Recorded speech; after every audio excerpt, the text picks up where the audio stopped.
Sup, everybody? Welcome to a very green episode of the Corrupt Cash Cleaners podcast. I pray you guys been listening and investing in the companies I've been telling you to. Because once that Pfizer news popped, so did these champagne bottles. This is the start of the rotation into value stocks. All the stocks that aren't that glitz and glam, Tesla, fancy name, but do a lot of the grassroots work here in America, the labor industries. Those stocks are starting to pop now because it seems like the economy will be getting back to normal with the administration of this vaccine.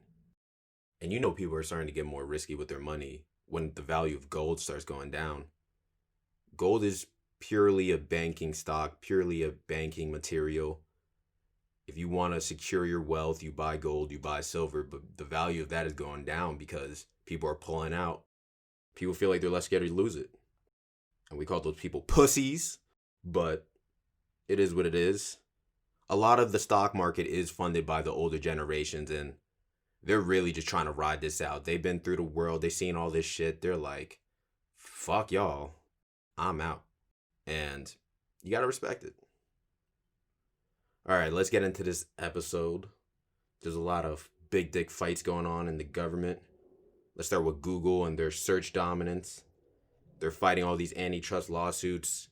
Apparently, they're suppressing other search engines while maximizing theirs. It sounds like there's a lot of sore losers with friends in Congress. That's what I'm hearing. Because there is plenty of search engines. We just don't like them. You can go to Bing. Go. No one's stopping you. Go use Bing. Let me know how that works out. According to statistics, Google has 88% of the search dominance in America. And then it breaks down to Bing is second with 6.7, Yahoo is third with 3.2, and DuckDuckGo is fourth with 1.7. I feel like if you're not using Google, the only other thing you should be using is DuckDuckGo, purely for privacy. They are the most secure, non-sharing information search engine out there. So if you want your searches to be private, that sounds a little sketchy to me. But hey, to each their own. Then you would use DuckDuckGo. But if you use anything else, I feel like you're part of the problem. As Google continues to fight those, realistically, best case scenario, I think a fine. There's not a lot to prove there. And also, the internet and different domains for search is exploding. People are starting to search a lot through Facebook, through Amazon, through Pinterest, which is actually very useful. A lot of recipes and crafts. Don't judge me. Long story short, I would still keep Google in my portfolio. If this stuff is a personal note for you and it bothers you, sell. But I don't see this having long-term repercussions on how they operate as a company and generate cash flow.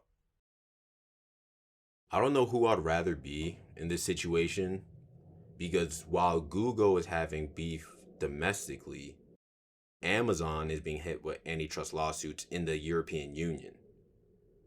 Damn. They don't want to see us win. And by us, I mean the stock market.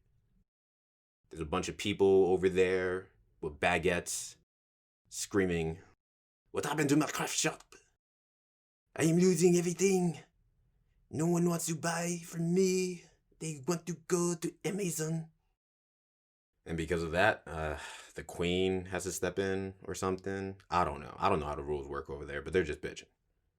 Now, the only reason this is news is because it's a distraction.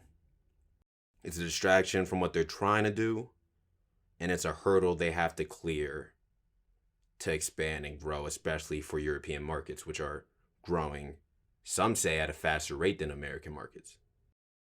This is very similar to Google, where I don't think this is going to have the longest term negative repercussions. But I know that America does not have the best standing within Europe, and they might try to make an example of them. So I would hold on Amazon. It looks like the pandemic slowly ending. That's also negative for them. Now people can actually go out and buy things, not have to use the internet, because if you're using the internet, you're using Amazon, let's be real. So give them time. Wait until my updates.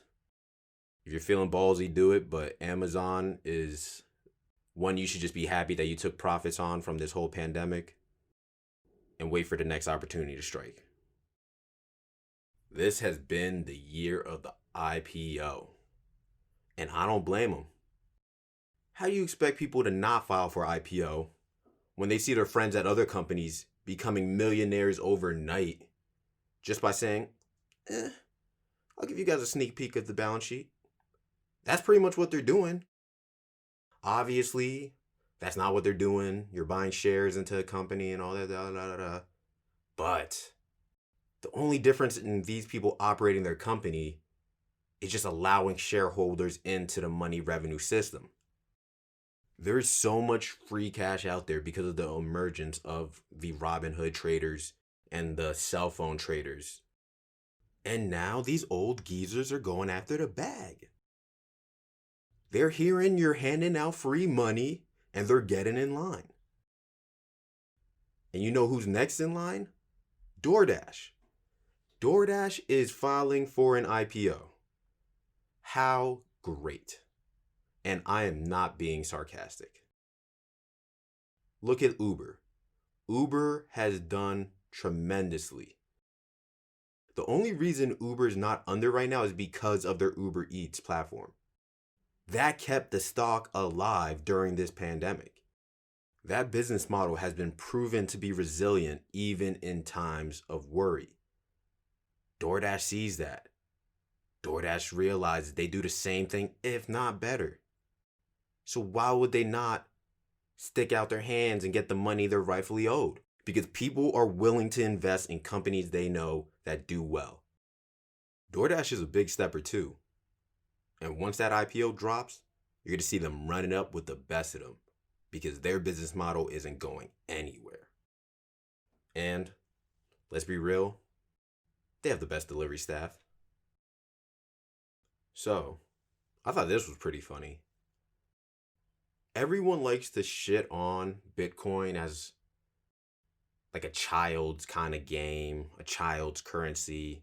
There's no substantial value within real life. But Square and both PayPal are expanding ventures into the Bitcoin currency. These are two companies who have made so much money off of this pandemic and the transition into the digital world. Digital banking is not going anywhere. Digital banking services is not going anywhere. Shit. Our money's digital, like Drake said. We don't use cash as a society, and our grandparents are turning over in their grave because of it. But it's better. And once you prove a concept, you have to open doors to the other possibilities. And now Bitcoin, because of the proven digital banking system, is gaining more validity as a currency because this is what we're transitioning towards. In quarter two, Square generated $875 million from digging up those coins. Plus, they're saying users who have Bitcoin are 2 to 3 times more engaged in their finances than those who don't. PayPal is saying crypto products will be available on their platform in the first half of 2021. This is not a game anymore. The lions have entered the den. We are witnessing a fight for territory. This is a market share battle. Bitcoin will start to become a more realistic currency in America. And these companies are setting themselves up so they make money every step of the way. I would invest in them. PayPal, Square, they're not going anywhere. They showed us that the traditional way of banking is coming to an end. Once people realize that the money in Square is just as real as the money in Chase, no one gave a fuck anymore. Who's going to make your banking more convenient in these new times? PayPal and Square both showed they're capable of doing it. I don't like to be someone who piles on to people's failures. But Quibi's getting that red nose of the week because these boys are clowns. How you have $2 billion, every celebrity in Hollywood, and still fail. You failed in 6 months. Has anyone blown through that much money faster? Seriously. Was this run by all housewives? Because all they did was spend and made no money in return. They are now selling off assets and returning whatever is left to the shareholders because they realized they didn't know what the fuck they were doing. And that's what they get. I pitched them a couple shows. They didn't want it. They told me, oh, you don't understand this platform. The reason it's short form content because we don't have any content. We just have pretty faces. But that works, right? RIP to Quibi. But in the long run, it's probably better because no one's wasting their time on that platform now. Instead, y'all listening to us, chasing that cash, living this fast life. And let's get into someone who's moving fast. And no one moves faster than TikTok in that video reel. And Sony recognized that. Sony and TikTok have signed a licensing deal for Sony music content. They want as many 6-second clips of their music as they can. TikTok has showed that it is a very lucrative platform, especially for the music industry. No need to change that. No need to fight the system. If the kids are on TikTok, go to TikTok. Don't try to force them elsewhere like Quibi, or else you're going to be losing money like Quibi. Sony also has the PS5 coming out and all that comes with that. Definitely, I'd say they're a buy. Their stock is only going to get better into the holiday season. There's so many different uses for their software and their technology. I don't see their good streak ending anytime soon. If you were in the market before that Pfizer news dropped, you probably had a celebratory drink. And Tesla got you. Of course, they came out with a $250 line of tequila. Tesla Tequila. True name. I think it's great. They're using their brand to their power. We all know what Tesla's really about. But if they find ways to generate money through other side funny adventures like tequila and flamethrowers, it's only going to add to them being more dominant and more beloved by the American consumer. Tesla has ran up a lot this year. I would hold off on buying them unless you feel comfortable at the price point and where you think they can go. But if they keep doing funny shit like this, I'm only going to own Tesla stock. Because they know how to play to America. Give us fast cars and booze. In that order specifically. Because or else it's illegal. So, the vegan wars have started and I'm disgusted by it. McDonald's just dropped a McPlant, their plant-based meat alternative. Beyond Meat was pissed. They signed a deal with Pizza Hut, like a bitter ex-girlfriend, saying, look, I'm doing just fine. Knowing they not doing just fine. We all know Pizza Hut ain't McDonald's. This news is a sign of the times and where we're going. And while I oppose to the substance in terms of stock, I would buy McDonald's. I think this is a great play. They're bringing everything in-house as they always do, and that maximizes profit. Beyond Meat, on the other hand, you should probably take your profits on that. Every company's slowly just going to do this themselves. While they will still have their grocery store supply chain and maybe some licensing deals, all the big players will only do business with them to hold them off until they can establish their own products. Beyond Meat should be happy.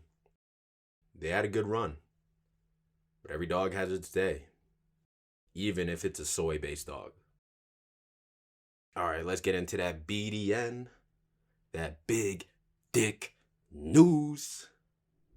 The money plays. The big steppers, big pockets, and big crimes. Because Goldman Sachs has been ordered to pay $3 billion in their 1MBD scandal.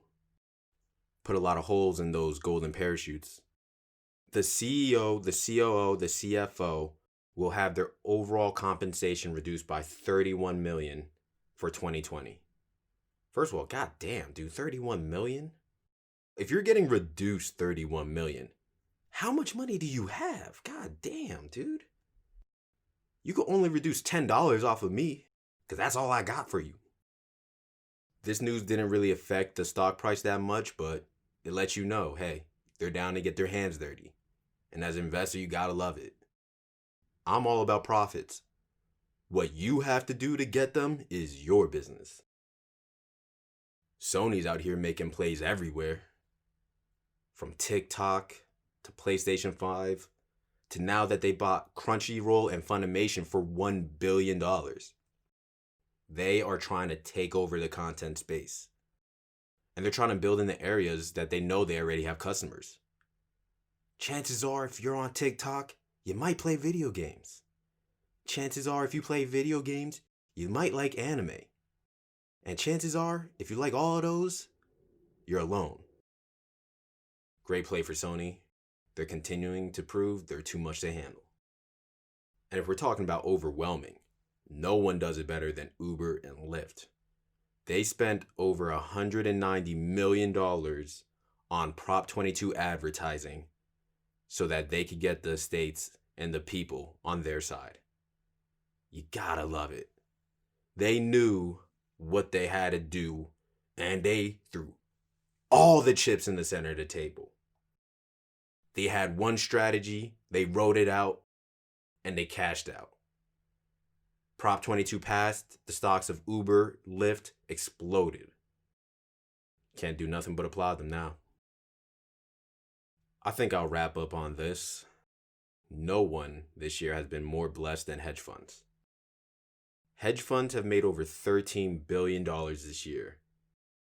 The firms that came into 2020 with over $5 billion in assets profited the most. These are the private groups of people with money who make deals, cash out, then disappear into the night. The ultimate big dick play. Like Lil Wayne says, real G's move in silence like lasagna. Peace, fam.